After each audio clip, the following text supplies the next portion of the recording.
L'actualité vue par un entrepreneur.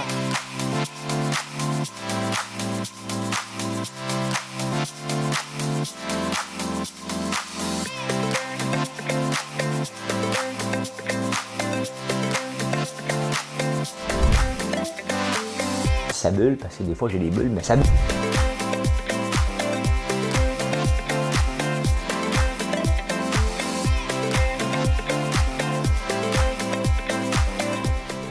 Essayer de faire un spectacle. Bon lundi matin, on est le 7 février. Comment tu vas aujourd'hui? On n'est pas d'accord, Marilyn et moi, sur le comment tu vas. La première fois qu'on s'est texté, c'est sur Instagram. Et elle m'a dit, comment tu vas? J'ai fait, comment elle me parle à moi? Hein? Le tu, c'est vraiment, c'est à toi que je parle. Là. Toi qui m'écoutes, là, c'est à toi. Hein? Et c'est à toi que vous allez smash le like button sur ce YouTube-là. Faut le dire en premier. Faut le dire en premier. If you like this content, smash the like button. Hein? Ils disent ça en anglais. Donc, ça help gros l'assistance du match de ce soir. Hey, on va parler de l'ostrogoth. Quand t'es arrogant, c'est le fun en maudit ce qui se passe. Connaissez-vous la méthode Martingale? Je vais vous en parler. Méthode Martingale. Souffrez-vous de glossophobie? J'adore le Figaro, le journal français, pour me sortir toutes sortes de mots qu'il faut que je google. La glossophobie, hein, on va vous dire c'est quoi? Oh, les travailleurs de la construction, là. Je vais vous montrer quelque chose. Tenez-vous les fesses serrées. Il y a une expression en affaires, hein? A better mousetrap, une meilleure trappe à souris. C'est souvent, les gens essaient d'inventer quelque chose, je vais vous parler de ça. Ottawa et Québec, qu'est-ce qui s'est passé en fin de semaine, hein, dans nos capitales nationales? L'augmentation du prix du lait, Sylvain Charlebois en parle et il se pose des questions. Sylvain Charlebois, c'est le spécialiste de l'alimentaire au Canada. Quand il parle, on l'écoute un petit peu. Hein? Oh, il y a eu un sondage de Post Canada. On va parler de ça. Et vendre sa maison, mais que l'autre la loue pour l'acheter éventuellement. Hein? Comme les autos. Comme une auto. Comme une auto. Ben, on va parler de ça. J'ai une petite chanson. Ben oui. Ça fait longtemps que je n'ai pas fait la quotidienne. On va vous faire ça aussi. Ben oui. Ben oui. Ben écoute, on va partir de ça. Madame Cahouette. J'étais amoureux. J'avais pas encore 16 ans, j'étais amoureux. Je la voyais tous les dimanches dans sa robe de satin blanc. Dans le parc, on marchait ensemble. Elle s'assoyait sur un banc. J'écoutais la bouffe La bouffe. J'écoutais le souffle charmant de sa bouche sur mon cou. Elle avait 2 fois mon âge. Belle comme le printemps. Ouais. Il y a des chansons qui vieillissent mal, hein? Il avait 16 ans, elle avait 2 fois son âge. Ils vont en prison, ceux-là, aujourd'hui, tu sais. Je viens de réaliser. Allongée à sa place, dans son lit parfumé blanc, elle avançait gracieusement, glissant de sa robe.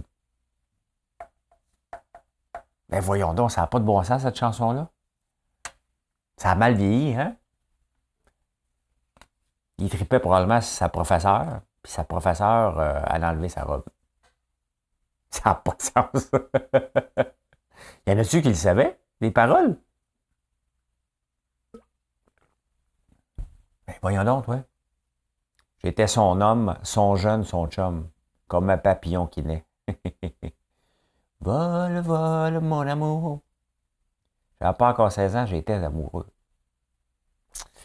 Il faut que je check le son parce que j'ai oublié de recharger la batterie. Hein? Fait que, maintenez mon microphone de spare. Ben, écoute, on va commencer par la quotidienne. Ça fait longtemps que je ne l'ai pas faite. Elle est toujours là, toujours disponible. J'ai choisi le 5179, qui n'est pas sorti depuis 1985. On dirait que les chiffres que je choisis sortent jamais. Ben, c'est ça. C'est ça que je gagne jamais. Faut toujours choisir les chiffres qui gagnent. J'étais son homme, son jeune, son chum, comme un papillon qui naît. Il y en a qui vieillissent mal. Il y en a qui vieillissent très, très mal. Et le Strogoth en chef, hein, James William Awad, une petite visite de la police de Bois-des-Filions. Il n'avait pas payé ses contraventions, des tickets de parking. Il y a une Rolls-Royce. Ça sent pas bon, OK? Sincèrement, là, OK? Je suis plus riche que lui. Et j'ai pas les moyens de m'acheter une Rolls-Royce. Une Rolls-Royce. C'est beau, ils mettent dans une Rolls-Royce, là, il y a, vous regarderez, là, toutes les fois qu'ils montrent des photos, il y a des étoiles. Je n'ai pas assez d'argent pour acheter ça, moi. J'en aurais, mais ça n'a pas de sens, cette dépense-là. Là. Vous pouvez me dire, oui, j'ai une Lamborghini, mais ça, c'est un. C'est une auto de collection. Tu gardes ta park, tu ne l'utilises jamais. ta park sur la neige. Ben oui, hein, il s'est fait saisir sa Rolls-Royce. Il ne paye pas ses contraventions. Et le gars, il est cuit, OK? Il commence comme ça, à un moment donné. Tu sais, j'avais une discussion avec mon fils Mathieu hier. Il dit, tu sais, quand Félix Séguin court après toi, c'est jamais bon signe. T'sais. Quand Félix Séguin, le DLCN, le bureau d'enquête, j'ai souvent ri du bureau d'enquête, mais il fait une maudite bonne job. J'écoute JE attentivement maintenant, j'adore Félix. Quand il se met après toi, là, lui, là, c'est comme, OK, il y a assez d'informations pour qu'il perde son temps, qu'il investisse son temps pour te fouiller. Donc, ben oui, la Rolls-Royce, la Rolls-Royce. Hey, connaissez-vous la méthode martingale? Martingale est utilisée souvent au casino. Hein? Ben, presque. Je dis souvent parce que je vais vous parler de quoi. Donc, c'est simple. Hein? Tu doubles à chaque fois. Mettons, ça marche bien à la roulette. OK? Donc, à la roulette, tu mets sur la noire, tu perds. Tu dis, ben, le rouge m'a obstiné, la noire est due. Là, tu mets 2 piastres. Là, le prochain coup, tu mets 4 piastres. Hein? La rouge, elle sort encore. Tu dis, ben non, je suis dû. Hein? Je suis dû. Fait que là, tu mets pas 4 piastres, tu mets 8 piastres. Tu ne l'as pas encore. Tu es dû. Hein? Tu mets 16 piastres. Puis à un moment donné, tu atteins la limite de la table parce qu'il y a des limites sur la table. Puis toi, tu avais un portefeuille illimité. Hein? Pourquoi je vous parle de ça? Airbus à Mirabel. Ça commence à ressembler à du martingale. Hein? On en a la main dans l'engrenage. Et là, on en remet. Mais nous autres, le gouvernement, il n'est pas chez limité, lui. Au lieu d'avoir un cap, il continue à en mettre. Il veut doubler sa mise parce qu'il est supposé se refaire. Hein? Y a-t-il une compagnie aérienne dans le monde qui vit sans subvention, qui se refait? Jamais.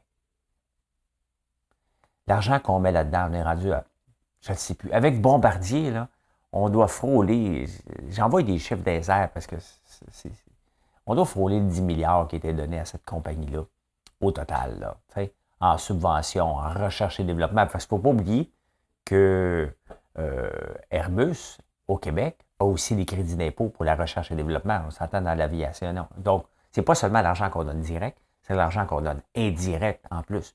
Et on va y prendre où, les employés? On veut créer de l'emploi.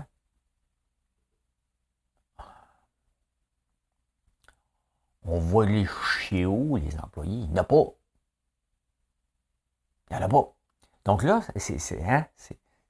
C'est la même méthode martingale. On continue à en mettre parce qu'on sait qu'on veut se refaire.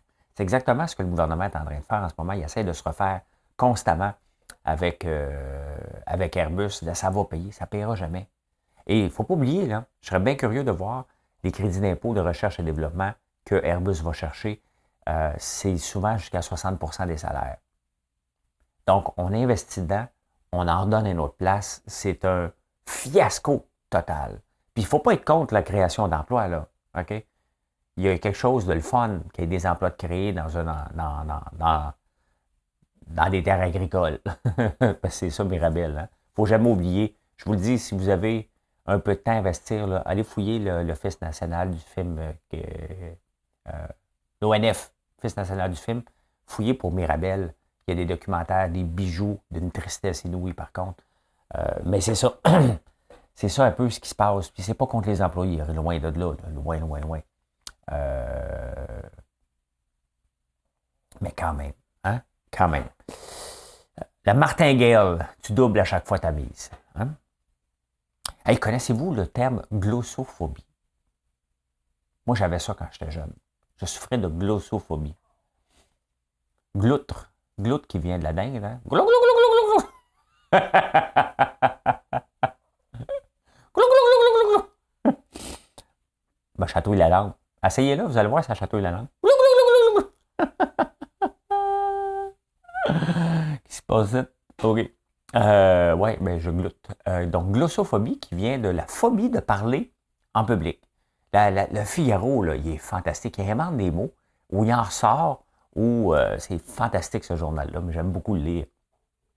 Mathieu Bock-Côté écrit dedans. Je ne lis pas plus que je le lisais dans le Journal de Montréal. Je ne comprends pas ce qu'il dit. T'sais. Toujours, c'est trop gros pour mon cerveau. T'sais. Je le lis et je dis, mais qu'est-ce qu'il dit? Qu'est-ce qu'il veut faire? Des fois, Mathieu Bock-Côté fait penser à Hugo dans Big Brother. T'sais. Hugo, il met des mots. Elle a fait une phrase. Puis à la fin, il dit, mais qu'est-ce qu'il a dit? Rien compris. C'est à peu près ça. La glossophobie, c'est la phobie, l'angoisse de parler en public. Moi, quand j'étais jeune, il fallait que je fasse un exposé en français là, à l'école. Là. Hein? 74% des gens en souffrent. Maintenant, ça ne me dérange plus pantoute. Là. Pantoute. Je suis habitué. Là. Puis, mais la première fois que j'ai donné une conférence, je vous jure, j'avais pas juste chaud en dessous des bras. J'avais chaud. Hein? Sous le corps au complet. Hein? Ben, c'est ça. Si vous vous souvenez de tout ça, puis tu te dis, ouais, mais moi, j'ai toujours eu peur. C'est quoi le terme? Ben, tu souffres de glossophobie, mon homme. Ou ma femme. On dit pas ma femme, hein? Ma femme, c'est comme notre blond, mais notre homme, c'est comme général. Hein, mon homme? Mon jeune, mon chum. Elle a enlevé sa robe, elle avait 30 ans, il en avait 16. Je veux savoir c'est qui, Claude Dubois. Nomme-nous des noms. Ça n'a pas de sens. Les chansons vieillissent très, très mal. Je vous le dis, là. Ah, ben là, je vous montre de quoi, là. Là, now we're talking. Hein, les travailleurs de la construction, c'est votre bout. Hein? Tiens-toi les fesses serrées. J'espère que je ne me ferai pas avoir par YouTube. Je veux vous le montrer. Regardez ça.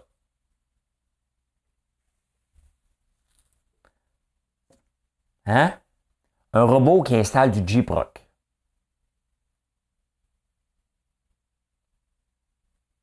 C'est assez fantastique, ça. Un robot qui installe du J-Proc. Hein? Tu fais pouf! Ouais. Il sait, il est où le. Toi. Hein? Hey, ça, c'est-tu le rêve avec un peu? Un robot qui installe du J-Proc. On s'en va là. On s'en va là. Quand même, il y a des gens qui se disent moi, je vais faire un robot, il va installer du J-Proc. C'est pas l'installer qui est dur, c'est de tirer les joints. Hein. Je vous l'ai dit, hein, moi, j'ai déjà tiré les joints, puis je vous dis que j'en fume pas. Mais pour apprécier mon talent, il faut que tu ailles fumer un joint.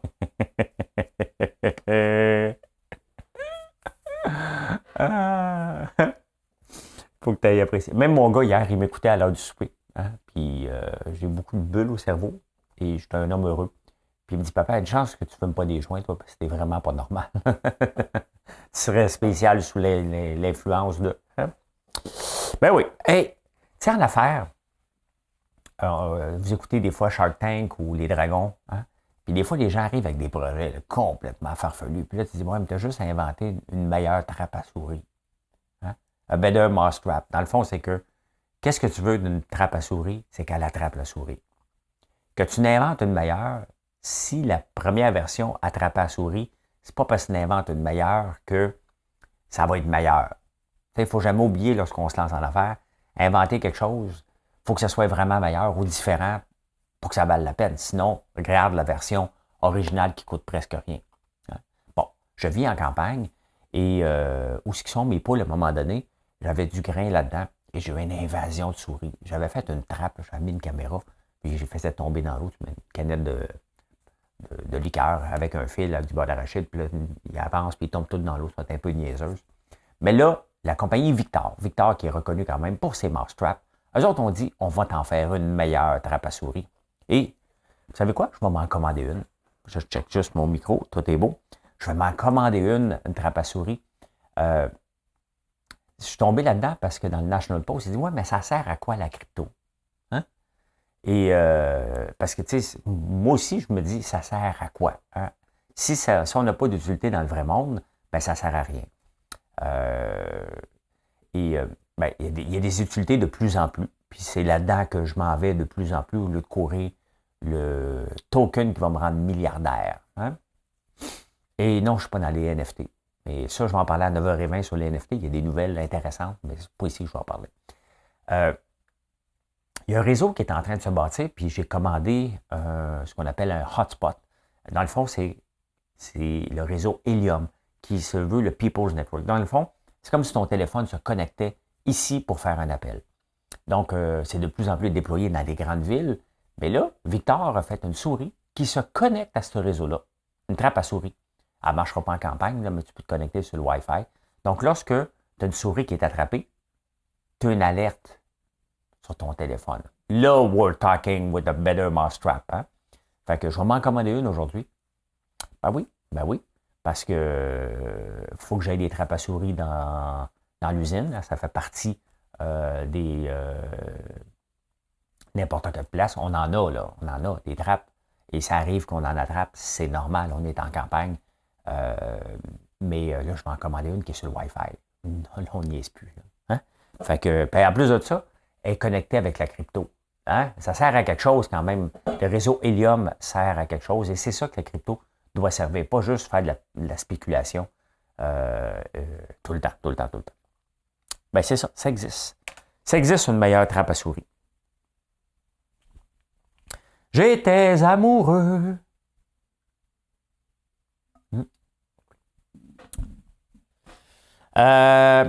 Ottawa et Québec. Ottawa a décidé maintenant de déclarer l'état d'urgence. Le maire Watson. What's up, Watson?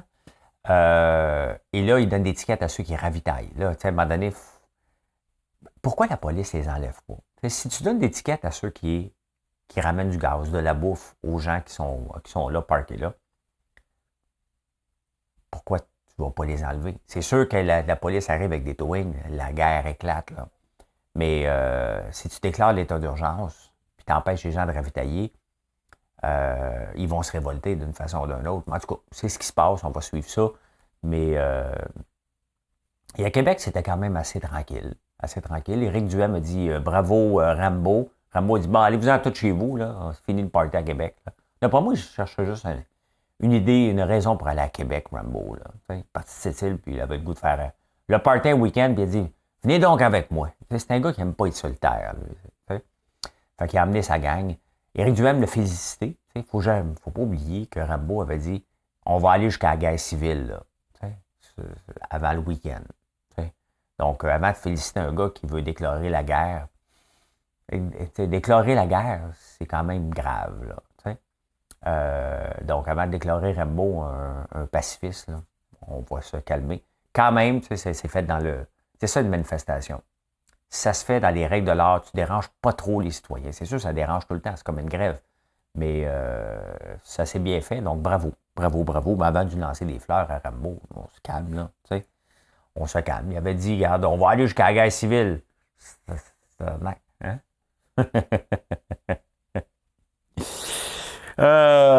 Hey, le lait. Je vous parle du lait encore. Je vous parle d'un temps que les moins de 20 ans ne connaître. Montmartre en ce temps-là. Oui, le lait. Sylvain Charlebois, hier, donnait une entrevue à la presse ou au Journal de Montréal. Je pense qu'il travaille dans la presse maintenant. Et il parlait, ben, OK, le lait a augmenté de 8,4 %. Mais pourquoi? Hein? La Commission canadienne du lait ne parle pas de ces chiffres. T'sais? Et parce qu'on n'a pas accès aux données. Ils ne donnent pas les raisons. Est-ce que les cultivateurs, là, dans le fond, ce que Sylvain Charlebois dit, il a raison. C'est sous juridiction fédérale. Donc, la Commission canadienne du lait dit, nous autres, on augmente les prix. Point final. Ces gens-là n'ont aucune idée des forces du marché. Là, les forces du marché, c'est l'offre et la demande.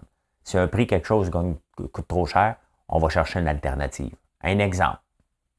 Les cigarettes coûtaient trop cher à un moment donné. Oups, qu'est-ce qui se passe? Contrebande de cigarettes. Le gouvernement baisse les prix des cigarettes. Contrebande, il y en a moins. Hein? C'est comme ça. Hey, en parlant de cigarettes, j'ai su, ça coûte 19$ le paquet maintenant. Mais il y a moins de monde qui fume, là. Tu sais, à un moment donné, la contrebande, c'était très fort. Ça doit exister encore. Mais c'est ça. Hein? La force du marché, c'est ça. Le lait impacte beaucoup les familles. Hein? Ce sont les familles. Donc, normalement, les familles qui ont des jeunes enfants, ce ne sont pas les plus riches.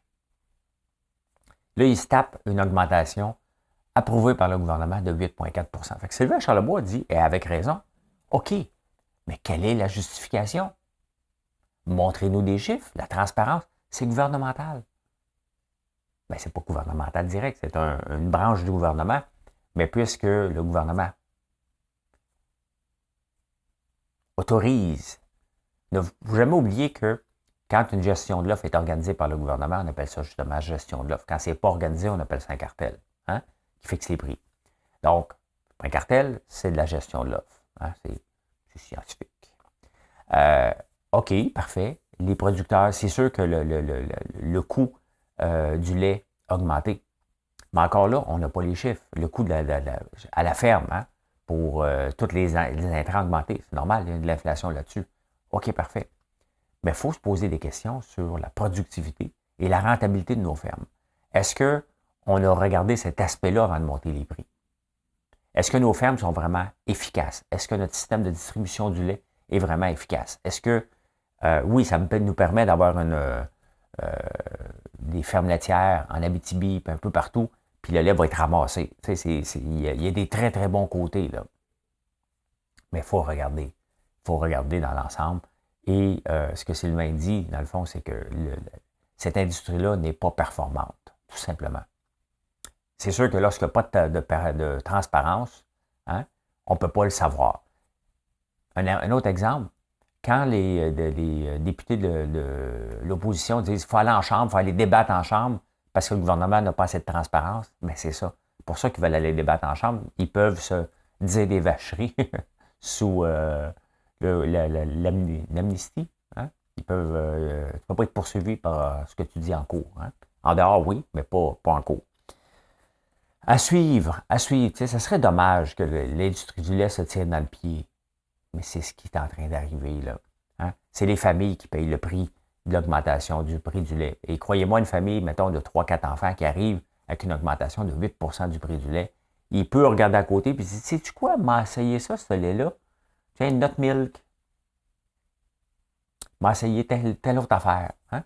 Nut Milk, je pense que c'est Bezos là-dessus, hein, derrière.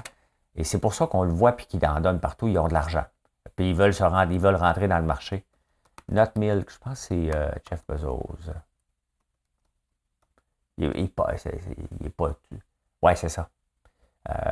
C'est le gars de Netflix, d'Amazon qui est derrière ça. Fait qu'ils ont du cash pour s'imposer mondialement un peu partout. Moi, je l'aime bien. Ça goûte un petit peu le coco, mais c'est bon pareil. C'est bon. Hey, Post Canada. Post Canada, tu sais, salut Marie-Chantal. Marie-Chantal qui travaille à Post Canada. je t'aime beaucoup, Marie-Chantal. Post Canada a 61 000 employés.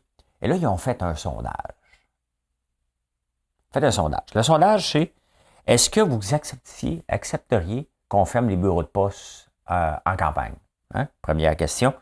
Est-ce qu'on devrait arrêter la livraison du courrier à domicile? 3. Est-ce qu'on devrait diminuer la fréquence?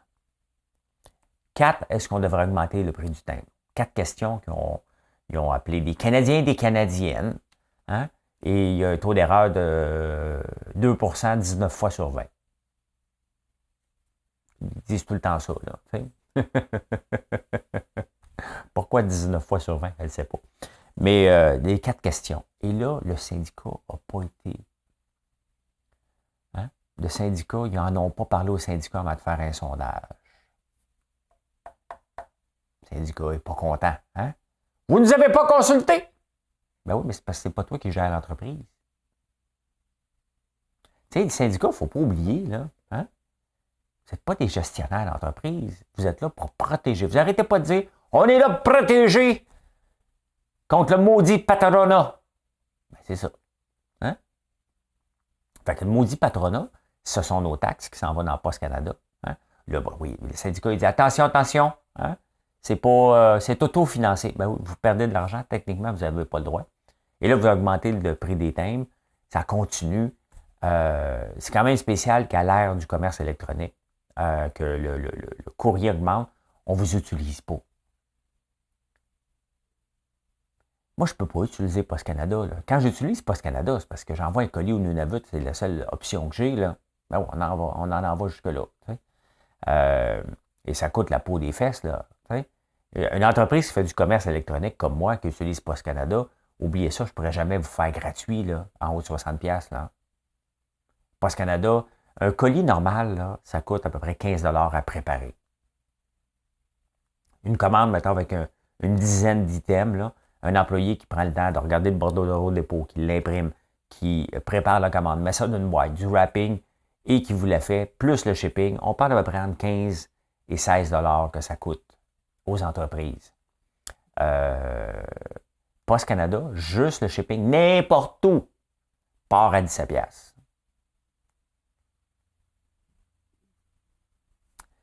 C'est ça. À moins que tu aies un gros volume, mais le problème, c'est que il n'y a pas de tracking, il n'y a rien à faire avec Post Canada.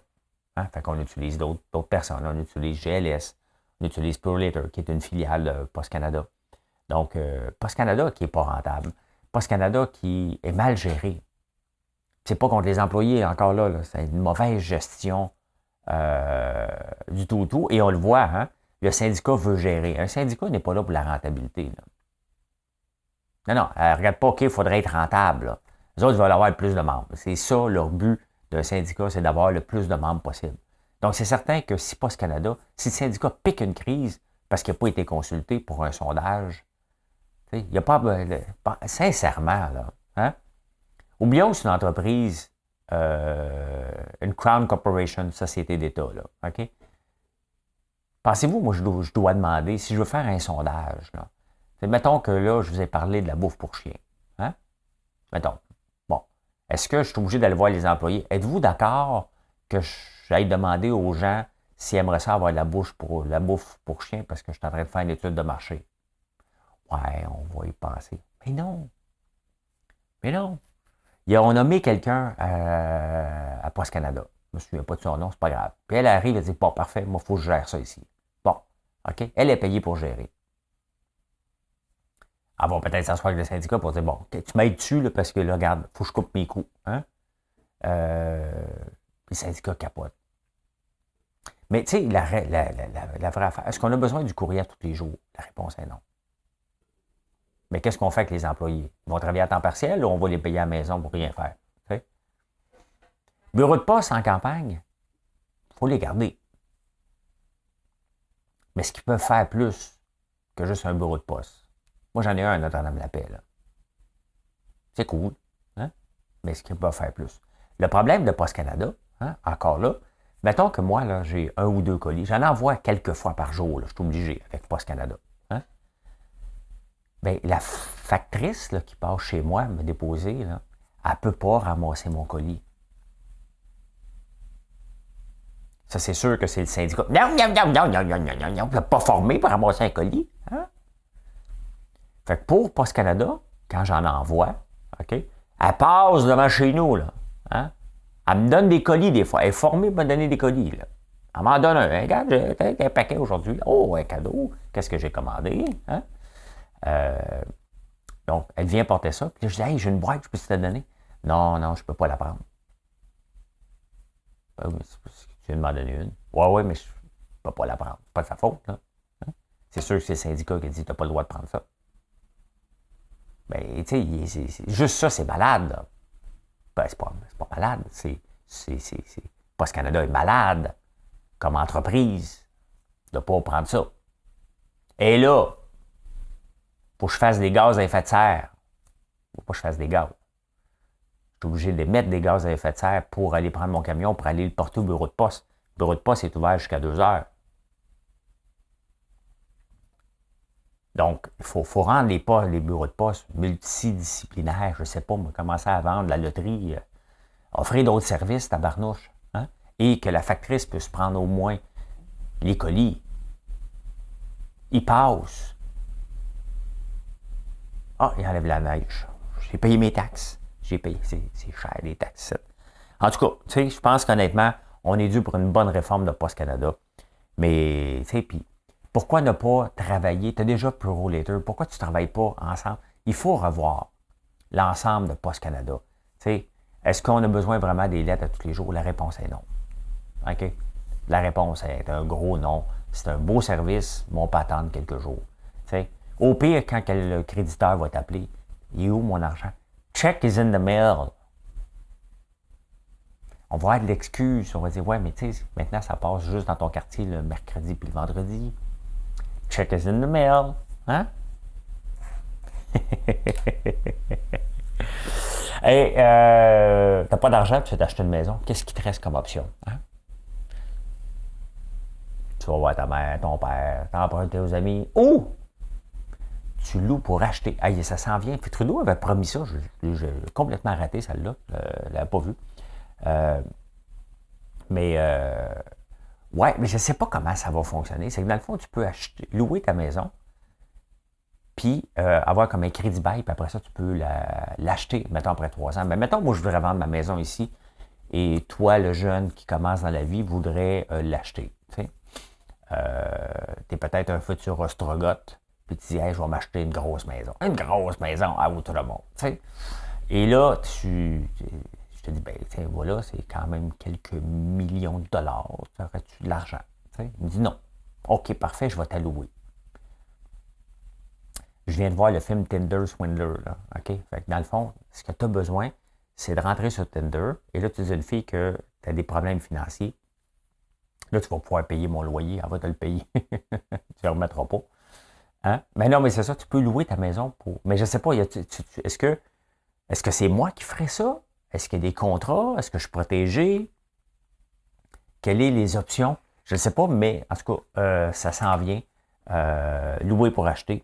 Mais y a-t-il des compagnies? Je vendrais-tu ma maison à une compagnie avec l'acheteur qui est d'accord, locataire-acheteur qui est d'accord avec ce prix-là? Si ça ne marche pas, ça en revient-tu? J'ai-tu l'argent tout de suite? C'est la compagnie qui l'a. Il y a beaucoup de gris encore, mais ça s'en vient. Ça s'en vient. Il y avait autre chose là avant que je ferme les livres. Il y avait autre chose que je me dis, oh my God, je voulais vous en parler. Ben, la meilleure aujourd'hui, ben, de Better Mousetrap, une trappe Wi-Fi. Oh, hey, je rêve. C'est le rêve total. J'ai eu assez de batterie. Merci d'être là. J'ai eu beaucoup de gens qui sont venus me visiter le site hier parce que j'étais à la télévision. Aujourd'hui, j'ai pas de TV. Demain, j'enregistre, on va se le dire. J'ai hâte d'aller faire ça. Hey, je vous souhaite une bonne journée. C'est lundi. On commence la semaine en grand. Hein? Toutes les choses plates, on s'en débarrasse tout de suite. On passe à autre chose. Merci d'être là. N'oubliez pas de smash the like button, hein? Comme ils disent en anglais. Appuyez sur le bouton aimer. Aimer jusqu'à la déchirure. J'avais pas encore 16 ans, j'étais amoureux. Bonne journée les amis. Merci d'être là.